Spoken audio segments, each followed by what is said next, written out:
ত্রয়োদশ জাতীয় সংসদ নির্বাচন নিয়ে যেমন উৎসবমুখর পরিবেশ তৈরি হয়েছে, তেমনি বাড়তি আগ্রহের জায়গা তৈরি হয়েছে গণভোট নিয়ে। ৩৪ বছর পর দেশে হতে যাচ্ছে গণভোট।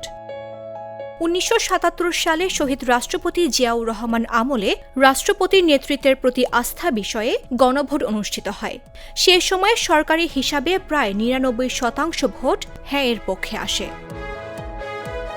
১৯৮৫ সালে রাষ্ট্রপতির এইচ.এম. এরশাদের আমলে শাসন ব্যবস্থার প্রতি সমর্থন বিষয়ে গণভোট হয়।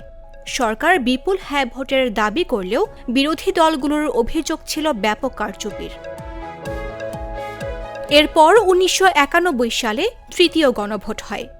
রাষ্ট্রপতি শাসন থেকে সংসদীয় গণতন্ত্রে মানুষ ফিরতে চায় কিনা তা নিয়ে গণভোট হয়।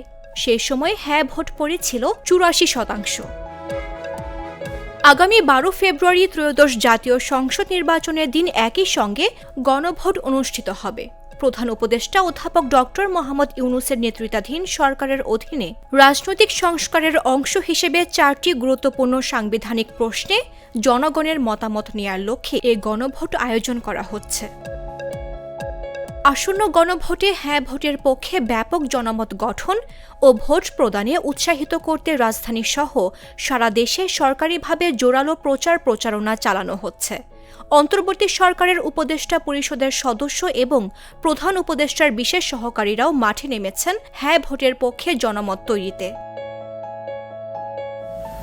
গণভোটে হ্যাঁ ভোটের পক্ষে সবচেয়ে বিস্তৃত ও সংগঠিত প্রচারণা চালাচ্ছে অন্তর্বর্তী সরকার। এর মধ্যে রয়েছে উপদেষ্টাদের জেলা সফর, সরকারি দপ্তর ও শিক্ষা প্রতিষ্ঠানের ব্যানার, ব্যাংক শাখায় বাধ্যতামূলক প্রচার, এনজিও ও উন্নয়ন সংস্থাকে নির্দেশনা, স্কুল কলেজ মাদ্রাসার শিক্ষকদের মাধ্যমে প্রচার, জুমার খুতবা ও ধর্মীয় প্রতিষ্ঠানে আলোচনা, পোশাক কারখানা ও সাংস্কৃতিক অনুষ্ঠানে প্রচারণা এবং প্রধান উপদেষ্টার ফেসবুক পেজে ভিডিও ও ফটোকার্ড প্রকাশ। শুধু সরকারই নয়, আগামী ১২ ফেব্রুয়ারির জাতীয় সংসদ নির্বাচনে অংশগ্রহণকারী প্রায় সব রাজনৈতিক দলই প্রকাশ্যে হ্যাঁ ভোটের পক্ষে অবস্থান নিয়েছে। দেশের অন্যতম রাজনৈতিক দল বিএনপিও গণভোটে হ্যাঁ ভোট দেওয়ার সিদ্ধান্ত নিয়েছে। এছাড়াও জাতীয় নাগরিক পার্টি গণভোটে হ্যাঁ জয় নিশ্চিত করতে আসনভিত্তিক কর্মসূচি হাতে নিয়েছে।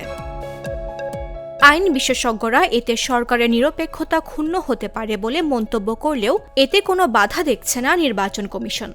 যদিও রিটার্নিং কর্মকর্তারা হ্যাঁ বা না ভোটের পক্ষে কোনো ধরনের প্রচার চালাতে পারবে না বলে জানিয়েছে সাংবিধানিক সংস্থাটি। মামদুহা রাইসা, জাগো নিউজ।